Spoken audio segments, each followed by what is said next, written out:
Many people have a hard time staying away from Google.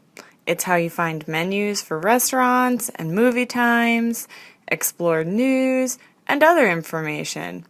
And it's where you discover cutting-edge resources like lolcats, llama llama duck, and what does the fox say? But that's not the only way to find, explore, and discover information using the internet. In the university libraries, we do understand how difficult it can be to stay away from the Google. So, with that in mind, we'd like to introduce you to Google Scholar. For all intents and purposes, Google Scholar is the scholarly arm of Google. It looks like Google, results display like Google, but overall your results are different from what you would get from your first page of Google search results. Those times when your instructor may want you to find scholarly, peer-reviewed articles or sources from library databases, that's a great time to ask yourself, is Google the best place to start or elsewhere? But if not Google, where? Google Scholar is actually a decent place to search for 3 particular reasons. 1, you're not sure where to start exactly, but you have a feeling it's not Google and you do need scholarly sources. 2, your topic is multidisciplinary. Searching a database that covers just science, just nursing, or just literature is fine if that's your only subject of interest. But what if you need to cover more subjects, like science education or school nurses? And 3, you've searched other places too, but you want to be extra thorough.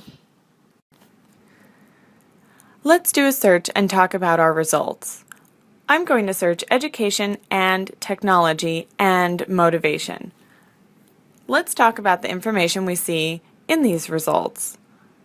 The title of the article or book is in blue.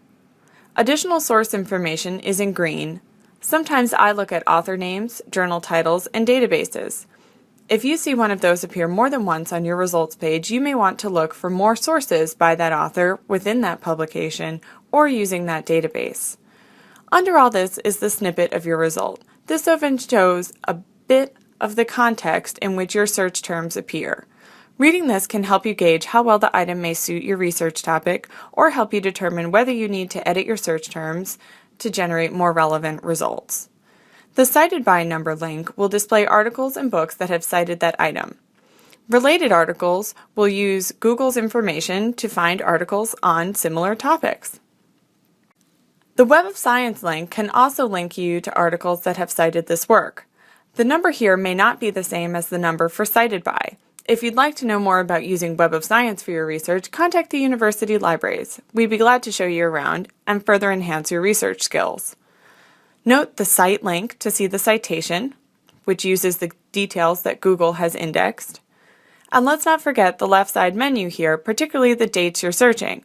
Right now we're searching anytime, but you can change that to a particular range, such as since 2010, or a custom range, like 2000 to 2010. Change how your results are sorted, by relevance or by date, and choose whether you'd like to include patents. There are 2 big issues that come up with Google Scholar, however.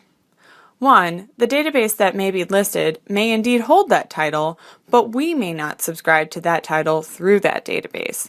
It may ask you for money to purchase that article. We will talk about what to do with this issue in a minute. Secondly, Google Scholar is only so good as its data. There are times when citation information and other elements of its indexing may be incomplete. Google isn't perfect, and neither is Google Scholar, or any other database. So let's teach you how to set up Google Scholar to maximize the benefits.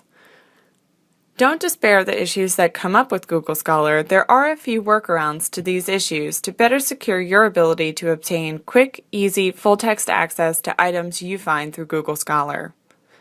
You can alter the settings of Google Scholar to benefit your research through the University of Memphis libraries.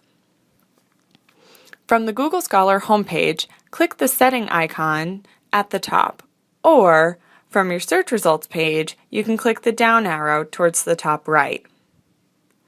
Then you can click library links along the left side. Search University of Memphis and check the following options that appear. Check both options that read University of Memphis, search Google Scholar. Check University of Memphis ProQuest Full Text. Check University of Memphis at U of M Libraries. And check Open WorldCat Library Search. This last one is great to use with Google Books results in Google Scholar to see if we own it or request the item through interlibrary loan. So why do this?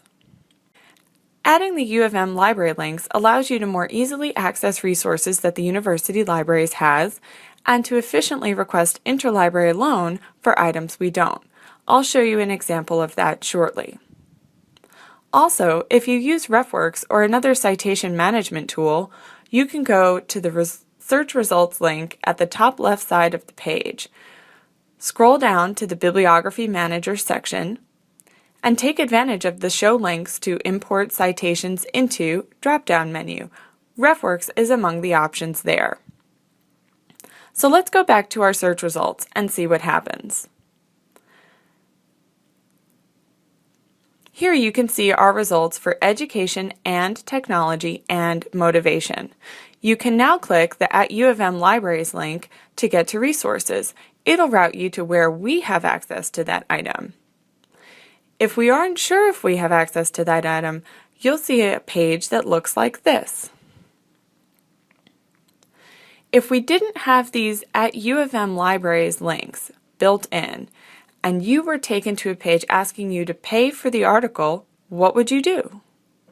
Many people pay for articles without realizing that our interlibrary loan department can get these articles for you free of charge and usually within 1 business day of your request. Fast and free, but it can involve a few steps.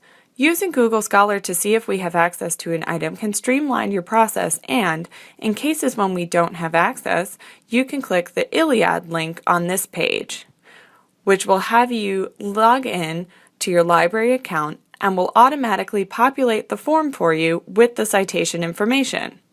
You just have to click the ILLiad link, scroll down, and click Submit. We'll email you when the article is available. Most often, it'll be delivered electronically as a convenient PDF too.